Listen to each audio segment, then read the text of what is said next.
Friends, जय सोमनारायण। स्वागत है तमारा एक नवा ब्लॉगમાં। तो आज આપણે બનાવવા જઈ રહ્યા છીએ ચોરી બટેકાનું શાક, સૂકી ચોરી બટેકાનું શાક બનાવવા જઈ રહ્યા છીએ, બરોબર?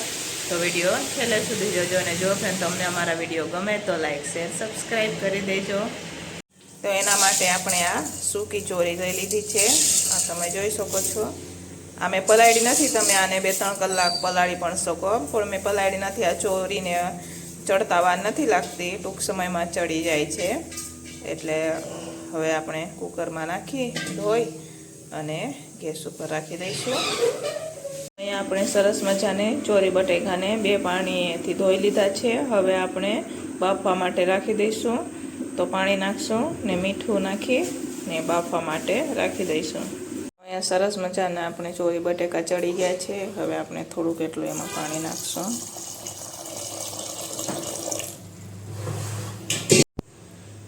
તો અહીંયા શાક વઘારવા માટે આપણે તપેલું ગેસ ઉપર ગરમ થવા માટે રાખી દીધું છે।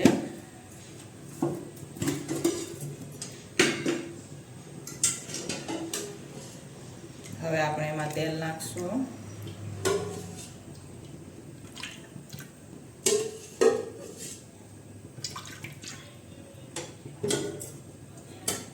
હવે તેલ ગરમ થવા દઈશું। તો અહીંયા તેલ આપણું ગરમ થઈ ગયું છે। હવે આપણે એમાં રાઈ નાખશું, જીરું નાખશું,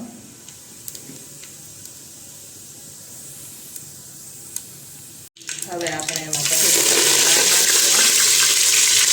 હિંગ નાખશું, આદુ મરચાં નાખશું આપણે,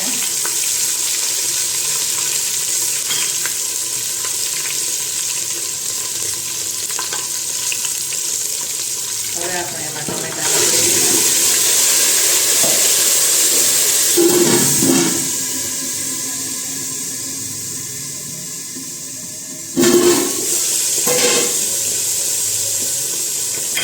હવે આપણે એમાં મસાલા કરશું, લાલ મરચું પાવડર નાખશું, તમારા ઘરમાં જેવું તીખું ખવાય એવું નાખવાનું। હવે આપણે એમાં હળદર નાખશું, એ બધું મિક્સ કરી ને ગ્રેવી પાકવા દઈશું આપણે।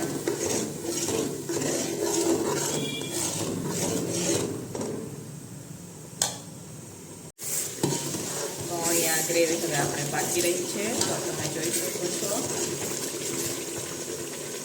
હવે આપણે ગ્રેવી માટે જ મીઠું નાખશું, કેમ કે જ્યારે ચોરી બટેકા બાફવા માટે રાખેલા ત્યારે આપણે મીઠું નાખેલું જ હતું આગળ। તો અહીંયા આપણી ગ્રેવી પાકી ગઈ છે। હવે આપણે ચોરી ને બટેકાને નાખી દઈશું એમાં।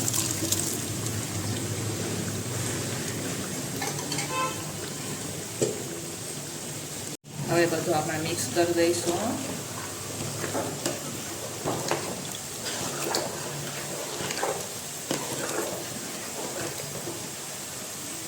અહીંયા બધું સરસ મજાનું મિક્સ થઈ ગયું છે।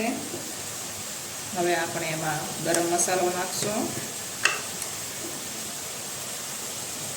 અત્યારે હું ગરમ મસાલો નાખી રહી છું।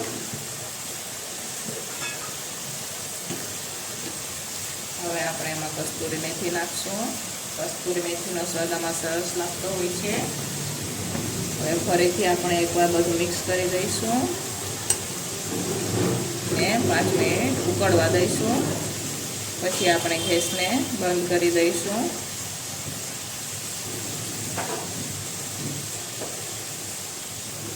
અહીંયા સરસ મજાનું આપણું શાક ઉકળી ગયું છે। હવે આપણે ઉપરથી કોથમીર નાખશું।